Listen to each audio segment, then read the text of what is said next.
Pois bem, fazendo aqui uma continuidade ainda com a parte prática de movimento retilíneo uniformemente variado, resolvi trazer a escolha de 2 exercícios na sequência, nesse momento. Esse primeiro exercício da PUC São Paulo, como vocês observam aqui através do enunciado. Fazendo uma leitura rápida e simples. A função horária da posição S de um móvel é dada por S igual a 20 mais 4 vezes t menos 3 vezes t ao quadrado, com unidades no sistema internacional. Nesse mesmo sistema, a função horária da velocidade do móvel é... Então, avaliando o texto, vamos continuar através da nossa lousa aqui. Muito bem, esse exercício ele é numerado como 28 aqui na fonte de estudos que estamos utilizando desde o início da pandemia, nesse livro de física. Em breve eu avalio o envio da lista de exercícios já na sequência dessa aula. Mas o que de fato o exercício deseja? Que nós coloquemos na resolução a presença da chamada função horária da velocidade, né? E que de fato fica interessante perceber que aqui, ao alto, nós também temos uma função horária, mas nesse aspecto é uma função horária da posição e não da velocidade. Então, quem é essa função horária da velocidade, né? Fica simples recordar que função horária da velocidade nada mais é que a função, de uma forma geral, velocidade final igual a velocidade inicial, mais aceleração vezes tempo. Importante que eu não desejo apenas descrever a equação geral, mas sim, a partir dos valores obtidos na função de posição, obter a função horária da velocidade. Perceba, então, que é interessante realizar uma comparação entre essa função horária de posição e a função horária de posição estabelecida pela teoria. Então, observada, né, a equação geral dos nossos estudos, a gente pode citar a associação de alguns elementos. Então, verifique. S0, no caso, é o 20.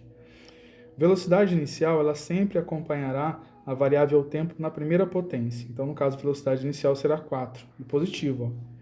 E a aceleração, por sua vez, ela acompanha o tempo ao quadrado sobre 2.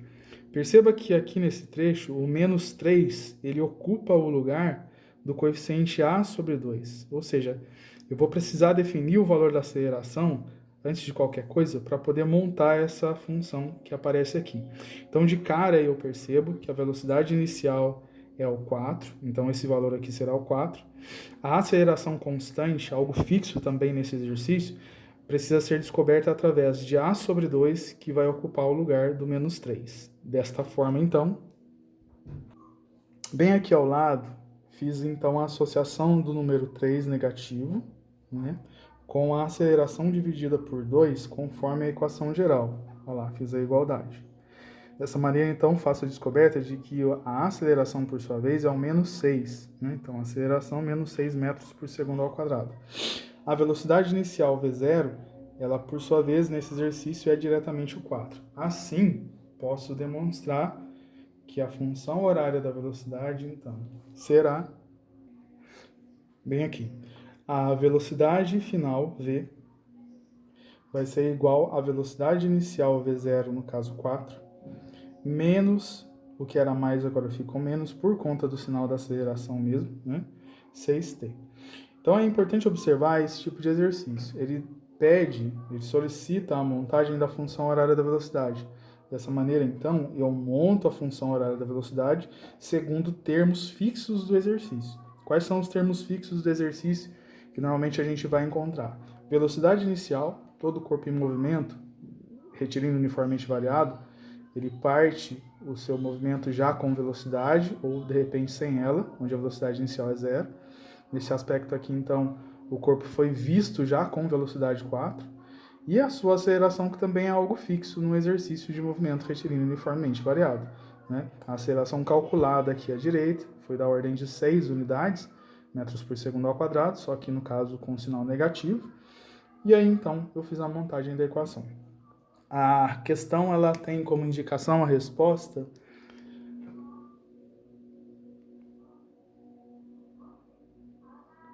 letra C, né, que bate aqui na hora em que a gente fez a leitura do início do enunciado. Vamos fazer mais uma questão para a gente ter um pouco mais de abertura de conhecimento e na sequência a gente faz comentários, faremos então comentários a respeito do gráfico da grandeza velocidade. Vamos lá. Bom, vamos lá. Aqui eu tenho um caso, exercício 30. Então vamos fazer uma leitura. Um carro viaja com velocidade de 90 km por hora, ou seja, 25 metros por segundo, num trecho retilíneo de uma rodovia, quando subitamente o motorista vê um animal parado na pista. Entre o instante em que o motorista avista o animal e aquele em que ele começa a frear, o carro percorre 15 metros. Se o motorista frear o carro a taxa constante de 5 metros por segundo ao quadrado, mantendo-o em uma trajetória retilínea, ele só evitará atingir o animal, que permanece imóvel durante todo o tempo, se estiver percorrido uma distância de no mínimo. Tá? Temos então um exercício da FUVEST. É interessante que esse tipo de exercício tentemos orientar uma espécie de gráfico ou desenho, né, para facilitar a visualização. Apenas pela leitura não é tão simples. E vamos verificar aqui o que nós temos de dados, né, fornecidos pelo exercício. Há uma velocidade inicial dele de 90 km por hora, por enquanto, em que a gente vai usar o valor 25 metros por segundo para adaptarmos aí ao sistema internacional.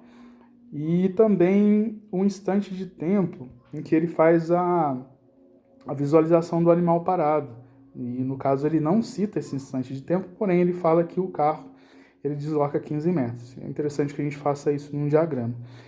E mais ainda uma aceleração para frear o carro. Eu vou entender então que essa aceleração ela retira valores da velocidade do carro. Então ela é negativa. Por enquanto é só vamos anotar os dados aqui na nossa lousa. Bom, gente, fiz aqui um diagrama, né, que tenta mostrar a situação prática do exercício. Aqui um automóvel se deslocando e a 15 metros de distância, somente após esses 15 metros é que inicia-se a ação dos freios, com um valor de aceleração constante de 5 metros por segundo ao quadrado. Isso é dito no enunciado. Então, ainda antes de iniciar a frenagem, o carro ainda se desloca por 15 metros e a partir daqui é que começa a haver a ação da aceleração. Então, assim, o carro, segundo o texto, ele já possuía uma velocidade de 25 metros por segundo. Nessa ocasião, então, ele terá uma velocidade inicial de 25 metros por segundo. Nesse momento aqui, ó, né, em que ele ainda desloca a distância de 15 metros, e para que ele não atinja o animal parado, que fica nessa condição até o fim, é interessante que o carro esteja com a velocidade final zero. Continuando então, e agregando esses elementos na equação, por exemplo, de Torricelli, então observando com mais afinco, percebo que na montagem da equação de Torricelli tem a ocasião de uma velocidade final nula, uma velocidade inicial no aspecto da avaliação desse diagrama 25, então aqui o 25 ao quadrado, mais 2 vezes o valor da aceleração, que no aspecto da frenagem vamos entendê-la como algo que retira a velocidade, a aceleração é negativa, e ΔS, que vem a ser a distância que o carro vai percorrer até parar bem em cima aqui do posicionamento do animalzinho, que fica aí parado, né? Temos então 0 igual a 625, 25 ao quadrado, né? Menos 10 vezes ΔS. Fazendo continuidade do cálculo aqui, né? Temos então 625 negativo à esquerda, o 10 aqui, 2 vezes 5, 10, negativo também ambos dos dois lados. Faço a divisão por 10 e então o nosso ΔS vai valer 62,5 metros. Então é importante lembrar que o questionamento do exercício é em que momento, né, a qual distância, ao avistar o animal, né, e ainda o início da frenagem, deveria esse motorista realizar a ação dos próprios freios para não atingir o animal. Então eu percebo que nesse trecho aqui, então, a distância foi de 62,5, que somada ao 15 metros dá então a distância completa até que ele tenha percebido o animal, porém ainda não tenha conseguido frear o automóvel por conta do tempo de reação, né? Então a questão ela finaliza na alternativa D, onde será uma distância completa, né, da percepção do motorista, vamos chamar assim a distância da percepção mais a distância da frenagem aqui, ó, tá? Então, de fato, esse vai ser o ΔS total ao qual se refere a pergunta do exercício. 15 metros mais 62,5, o que dá 77,5 metros. A questão, então, ela encerra com o ΔS total dessa ordem, letra B. É um exercício bonito, exercício 30, exercício da FUVEST São Paulo, muito legal de trabalhar. Bom, agora aqui à frente, vamos fazer um pouco mais de avaliação a respeito da velocidade no MRUV, seguindo aqui para essa terceira parte aí de aula do MRUV e na finalização, ainda na entrega dessa aula pelo YouTube, a proposta da lista de exercícios para a atividade valendo nota. Vamos lá, fazer um pouco mais de avaliação sobre velocidade agora. Bom, gente, a avaliação agora, nesse momento, tem a ver novamente com gráficos. Só que é interessante lembrar que agora eu vou fazer a avaliação da ordenada velocidade da abscissa tempo. Fizemos a avaliação da ordenada posição abscissa tempo. Agora a gente vai para a velocidade. Interessante fazer o diferencial. Desse lado direito aqui, eu vou estabelecer a regra relacionada ao MRUV. E desse lado aqui, só em termos de comparação, o MRU, tá? Então tomem cuidado que, avaliando esse gráfico aqui à esquerda, nós estamos tratando MRU. Vou deixar descrito aqui. E desse lado aqui, de fato, o MRUV. Bom, uma característica interessante a ser percebida é que a velocidade, no momento em que a gente faz o estudo do MRU, essa velocidade ela tem constante valor, né? Então, ao longo do tempo, ao passar do tempo, a velocidade é sempre a mesma. Eu posso colocar essa situação diante de um gráfico, sempre os mesmos valores de velocidade no decorrer do tempo.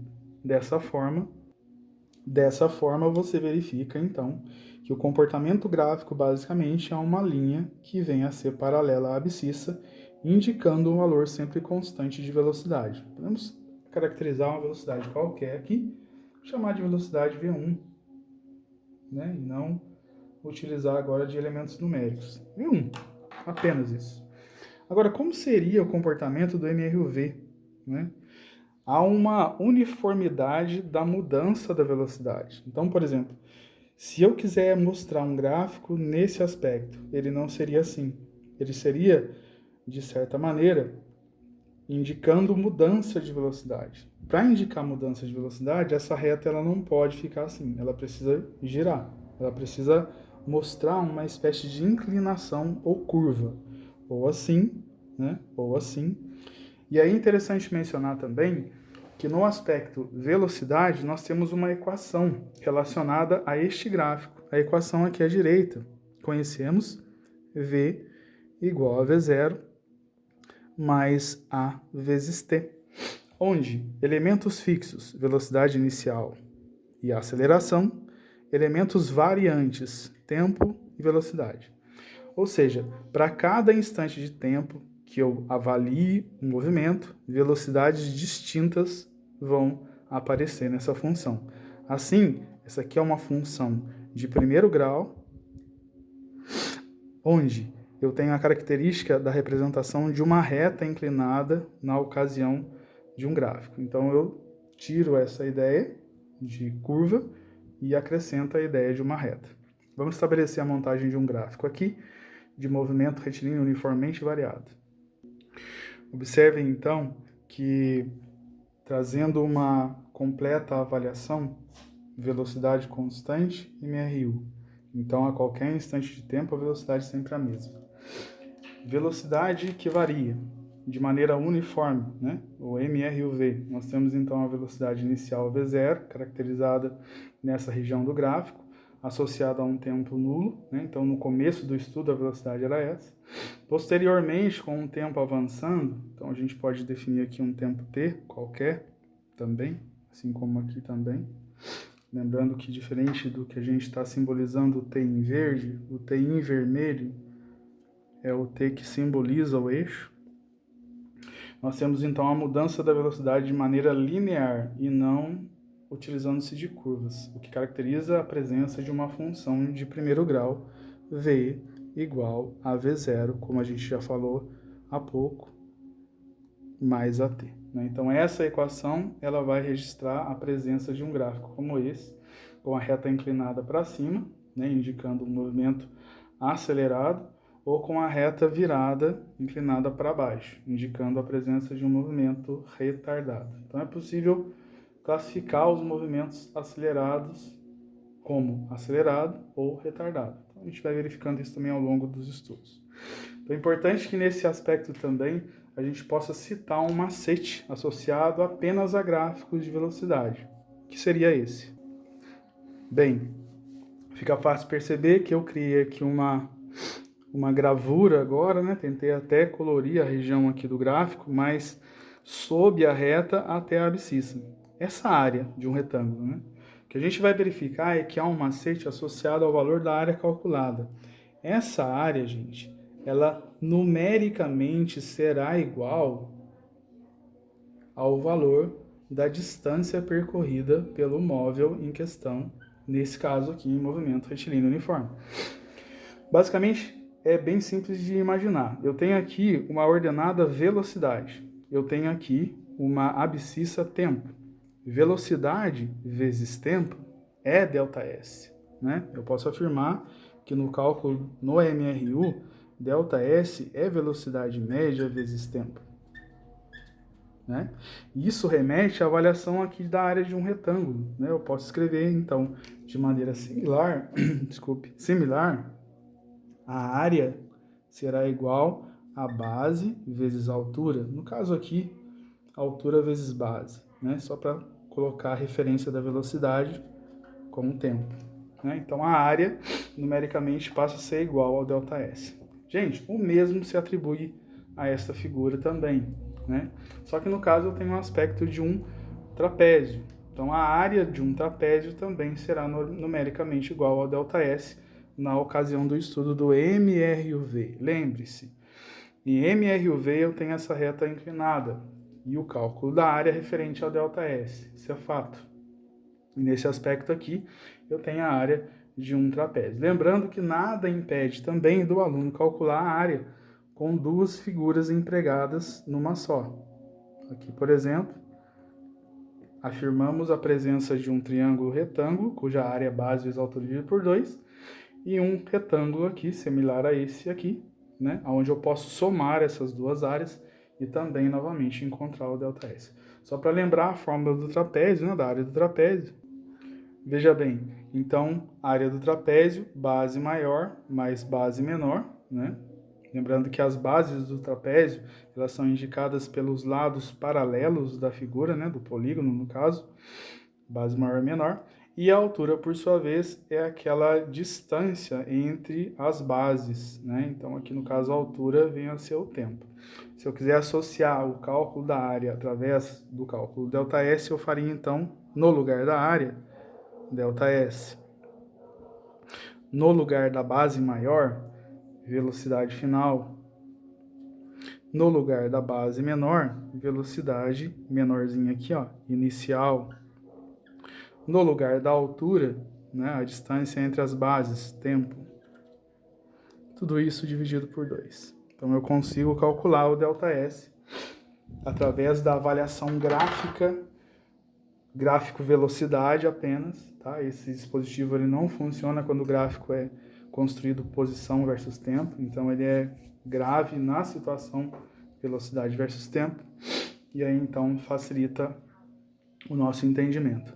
Aqui, para dar uma fechada no assunto, eu vou apenas realizar uma lembrança, né, de acordo com as espécies gráficas que a gente vai perceber no movimento retilíneo uniformemente variado apenas. Tá? Então, vou fazer aqui uma relação de gráficos numa dimensão um pouco menor para a gente fazer o encerramento aí dessa terceira parte de aula com o movimento retilíneo uniformemente variado e a proposta da lista para a gente se ajudar aí utilizando as mídias sociais, principalmente o WhatsApp. O aluno da primeira série do ensino médio pode procurar o professor Langão na hora que ele necessitar, tá bem? Iniciando algumas visualizações, aqui à esquerda eu mostrei, né, exibi 3 gráficos de posição em relação ao tempo, todos eles indicados através de parábolas. Nesse caso aqui, ó, a posição inicial dele é nula, né? É um gráfico de MRUV e nós percebemos a evolução das posições em relação ao tempo que decorre. No caso aqui temos a orientação de um chamado movimento progressivo, tá? Muito bem, avaliando um pouquinho mais, o segundo gráfico abaixo aqui, mais à esquerda, percebemos então a presença de um trecho de parábola também, indicando uma evolução das posições em relação ao tempo.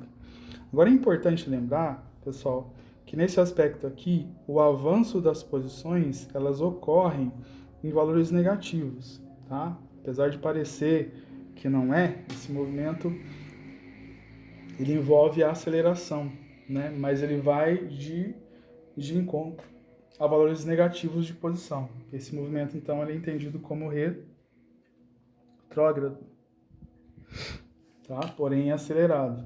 E nesse aspecto aqui, mais ao fim, eu tenho um exemplo de um movimento também progressivo, né? Apesar dele partir de uma posição inicial negativa, né? Inclusive, ele parte de uma posição inicial negativa.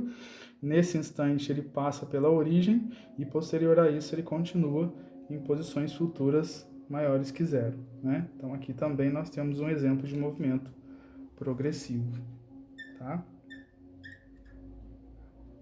Progressivo. E esse caso aqui também um gráfico S versus T. Nós temos a posição inicial dele diferente de zero. Esse movimento, por sua vez, também é acelerado e ele vai adquirindo posições cada vez menores em relação ao tempo. Nesse aspecto, então, também retrógrado. Retrógrado.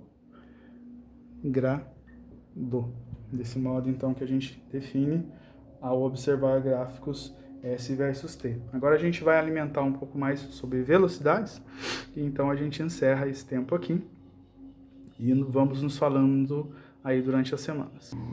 Bem, importante ainda continuar, né? Observamos aqui desse gráfico para esse aqui abaixo e mais à direita outros 3 gráficos velocidade versus tempo, diferente dos anteriores que eram gráficos posição versus tempo. Então é interessante lembrar que esse aqui implica uma velocidade que dos valores negativos em módulo maiores vai até o zero. Então nesse trecho aqui ele diminui a velocidade em módulo, ou seja, aqui ele é um movimento retardado. Aqui ele para, né, velocidade nula, e aqui a velocidade vai avançando, acelerando. Então, gente, movimento retardado, repouso, movimento acelerado. Aqui ele parte de uma velocidade nula, ou seja, repouso. Posterior a isso, ele vai acelerando, ampliando a sua velocidade. Então, repouso bem nesse ponto. Posterior ao ponto, logo na seguida da reta, movimento acelerado. Aqui eu tenho um valor de velocidade qualquer, né, maior que zero, inclusive positivo. E ele vai perdendo valores de velocidade conforme o tempo vai decorrendo até ela se anular, a velocidade no caso. Então, aqui repouso e posteriormente ele amplia as velocidades em módulo, porém em sinais negativos. Então, nesse aspecto aqui, nós temos um movimento retardado nesse trecho, repouso e, posterior a isso, acelerado. Lembrar que a velocidade aqui com os sinais positivos, eu posso ainda mencionar que o movimento é progressivo. Ele para e, posterior a isso, ele fica retrógrado, apesar de acelerado. Aqui ele parte do repouso, novamente velocidade zero, e posterior a isso, em módulo, a velocidade vai aumentando. Então, temos um movimento acelerado, porém retrógrado, pois as velocidades são todas negativas nesse trecho aqui, né, referente à origem do gráfico. E aqui abaixo ele não parte do repouso, né? Ele parte já de uma velocidade negativa e tende a aumentar ainda mais em volta dessa velocidade, só que sempre negativa, dando a ideia do movimento retrógrado, que é aquele movimento ao contrário da trajetória. Bom, então aqui no geral, nós temos gráficos diversos de MRUV. É interessante que o aluno saiba interpretar o que acontece em cada gráfico. É interessante lembrar que no trabalho com os exercícios, essa forma vai ficar um pouco mais clara. E aí, novamente, eu aviso e lembro que chamar o professor para tirar dúvidas, né, pelo WhatsApp fica essencial nesse momento. Em breve, novas aulas vão surgir e a gente precisa dar conta dessa coisa da dúvida, né, do aluno. E eu estou aí para isso, para ajudar os alunos representantes para disseminar as informações necessárias. E vamos continuando aí o nosso trabalho a partir da semana que vem também, né, tentando atingir outros assuntos. Um abraço, fiquem com Deus, gente.